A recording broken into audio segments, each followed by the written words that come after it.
All right, everyone. So I went ahead and removed all the doors. Not all doors are sanded yet.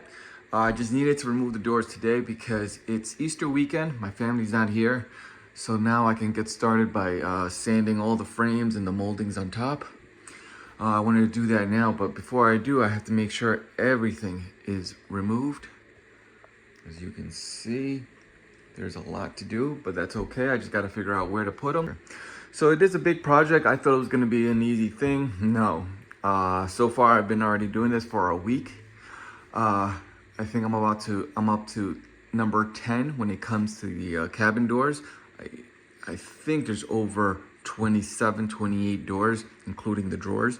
So there's about 10 I already sanded that are ready to paint, but I don't want to paint anything yet. I want to sand the frames first. So then my wife and I, when she comes back from Easter vacation with the kids, we can go out and start shopping for paint, knowing that I can start doing the frames, and then if everything goes well, then we can start painting the cabinet doors. All right, so I removed all the doors, removed everything inside the cabinets. As you can see, the only thing that stayed is that garbage can, which I'll remove now. Now my next step is all the appliances. I'm going to put a plastic sheet over it just so the dust from the painting, from the sanding doesn't get inside the appliances. I believe I have enough plastic tarp to do that.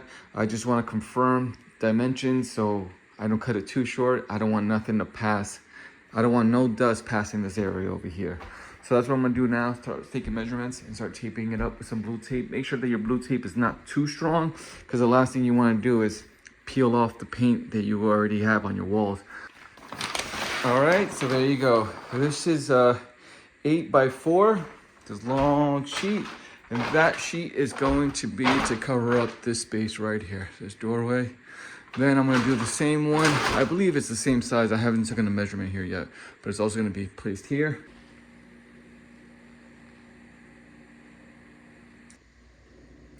Went to the store and got myself a couple of 120 grit paper for my machine. There we go. All right, it's time to get started. There we go. It's the start. That's it. I'm gonna end it here for tonight. This is a lot of work.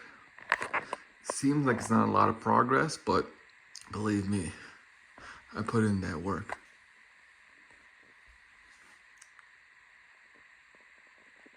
If you really want to get into those small little creases, those tight edges, I suggest you get one of these micro tools.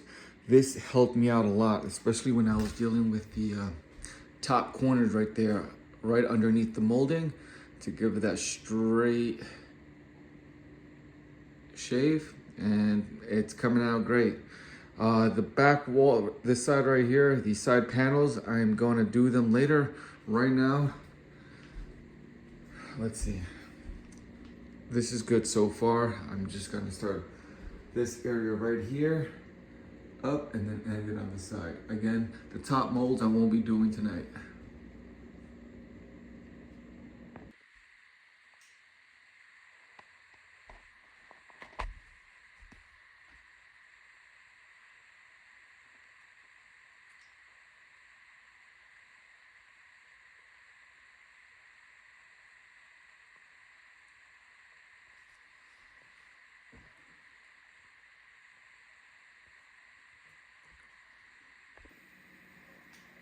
All right, I'm in the process of sanding down the kitchen cabinets, the doors, took everything out.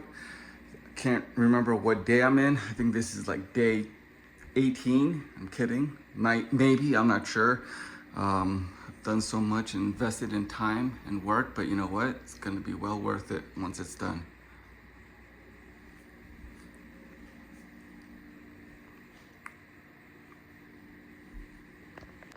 All right, so I was able to take out the first door. It's one of the small doors that's on top of the refrigerator. It's quite simple. Just go ahead, get a screwdriver and remove all screws, including the ones that were attached to the frame by the cabinet, which were these two. And then just remove these screws and then start sanding that bad boy down. That's how simple it is. You are gonna have to peel this gel off. It's kind of like a door stopper. So you're gonna take that off.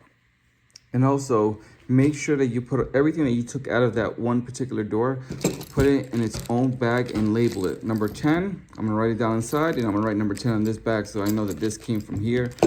Use the screwdriver, don't use the machine gun because you might strip it. You don't wanna do that. All right, so now let's talk about the machine that I'm using to sand this down. The machine I'm using is a Craftsman. I can't remember the model number. I think it's like CME. I'll put it on the screen here. But I'm also using this Craftsman sandpaper. It's 120 grit. I don't recommend going with this just because this is expensive. It only comes in 5 sheets. 120 to 100 is perfect to start sanding the paint off your cabinet. What I advise you to do is get yourself sheets. Let's see if I have it here. This one comes with a lot of different sheets of different grit papers, but if you can just find one that says 100 to 120, that's perfect. It comes with a lot of sheets, but it won't fit in your machine. So what I'm doing is I'm cutting it to size because 5 pieces is gonna go like that. And again, these are expensive. All right, now for safety measures. Earplugs, a mask, some glasses or goggles, and a pair of gloves. That's all you really need. Now let's get to it.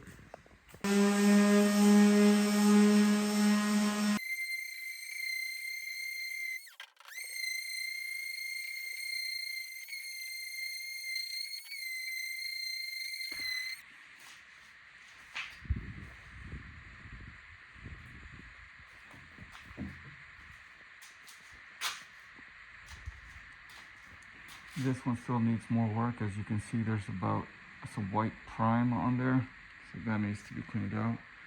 But so far, they're looking good. All right, it's almost done. I just removed the last paint from the last cabinet. I just need to sand that one and sand this door right here, and then I'm done. Then I can go ahead and start painting all of these doors, and then I can start putting them back into the kitchen. Today's the day, and it came to the point where I'm almost done with this long-awaited 2-month project of painting my cabinet doors. The whole kitchen now is done with wet pavement by Valspar with satin finish. Love this.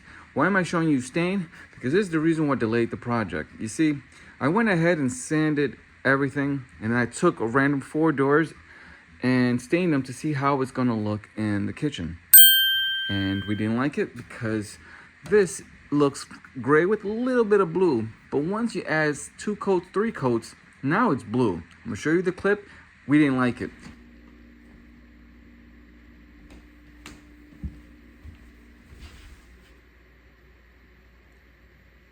And we waited 24 hours so we can see it during daylight, afternoon light, and darkness to see if we like it or not. And we did not like this finish. So staining for us was not it. We went ahead and used wet pavement because we wanted that light gray kitchen theme.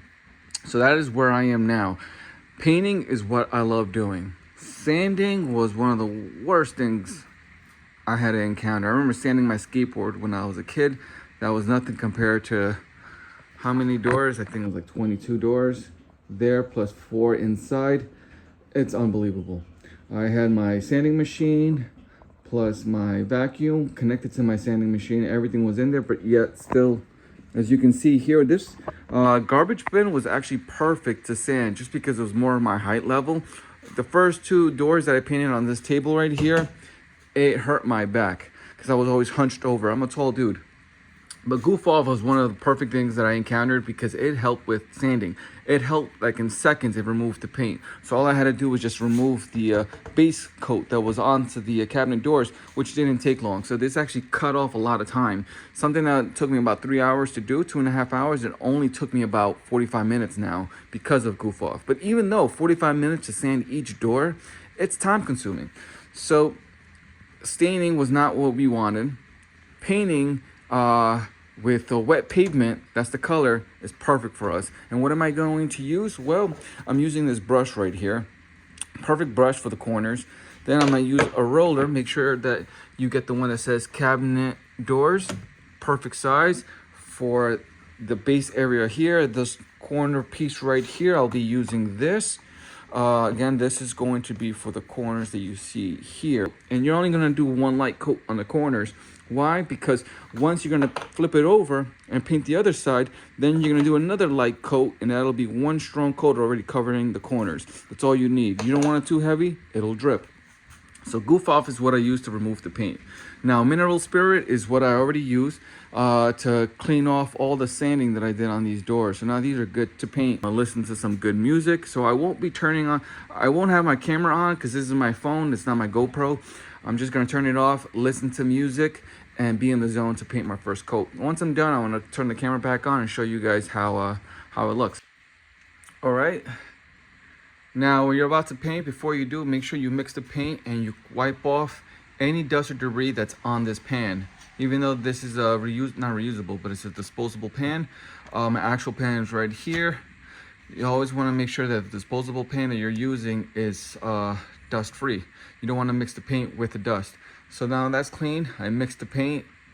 You got all the stuff that you need. Lighting, if you need some better light source. All right, this is my first coat of the center of the cabinet doors. That is just a shadow that you see there. Now I'm going to take my small brush, this guy right here, and I'm going to go and start hitting these corners on the inside. If you miss any spots, that's fine. That is what the second coat is for. When it's time to do the second coat, you make sure the areas that you miss on the first coat, you go ahead and you start hitting it up. Now, the reason why I do this area first and then start painting this area is because there's a process. When you start hitting corners, you start leaving marks on the side trim. You see this? So with that, you don't want to paint this first and then start hitting the corners, because then you're going to leave this on the fresh paint. So make sure that now you get your roller and you start painting this area, it's going to have that smooth finish without any interruption of that paint stroke.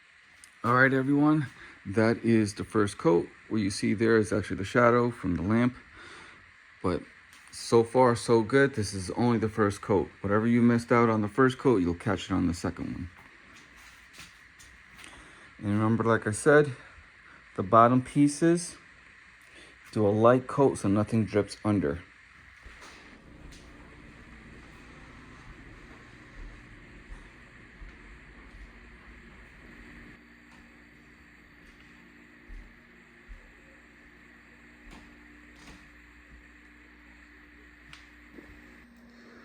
All right, everyone, thank you for making it this far to the video. This is the final clip.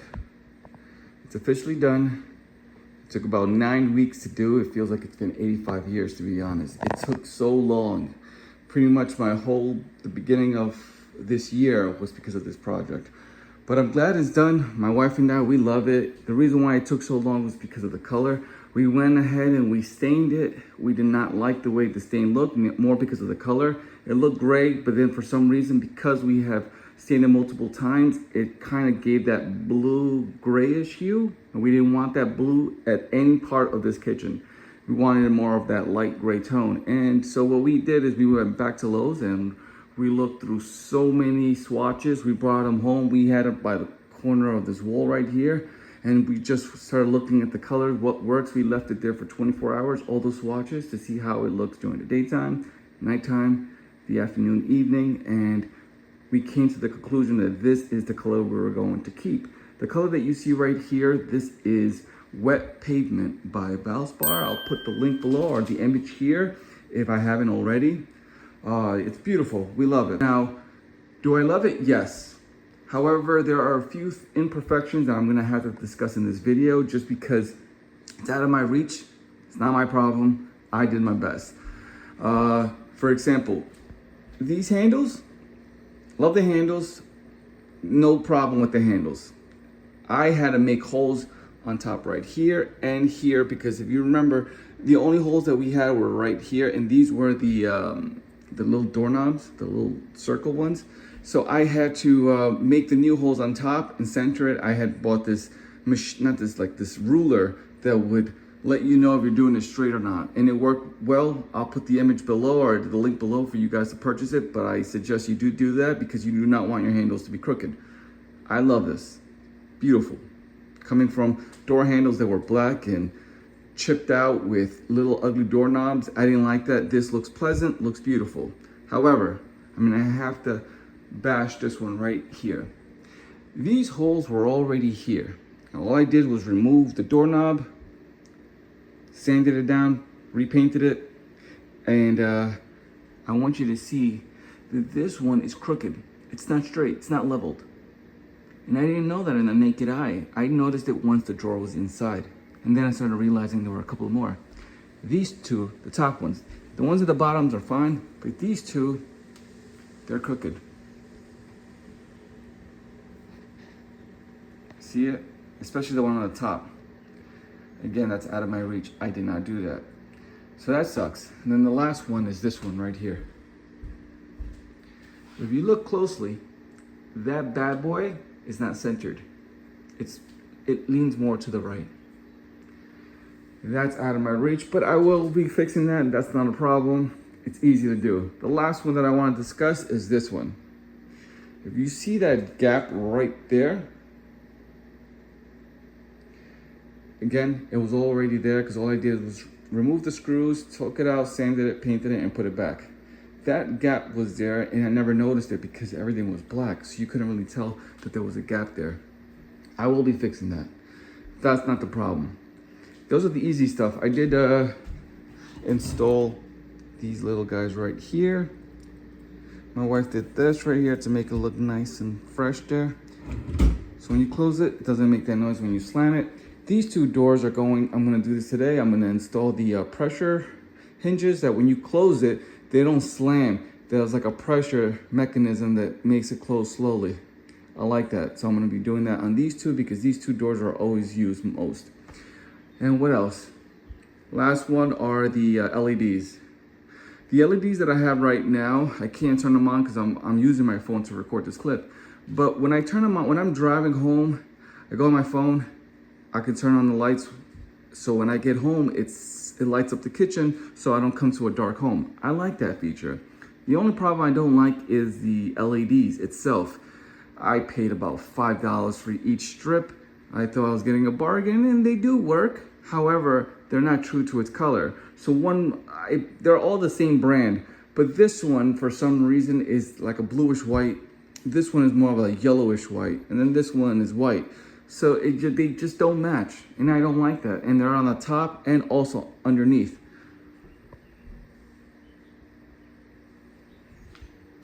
So I will be fixing that. I will be getting a new brand, something else. I'm gonna do my homework.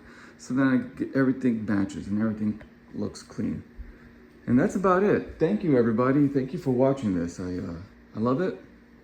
And if you were to ask me, would you do this again? If somebody told you, hey, do my kitchen, I'll pay you. My answer would be no, a big no. Now I understand why painters and people that work in kitchens charge a lot, because it is time consuming. It does take up a lot of time, especially the sanding. I hate sanding, but I do love painting. But I'm gonna leave it there. And everyone, thanks for watching, and I will catch you on the next one. Peace.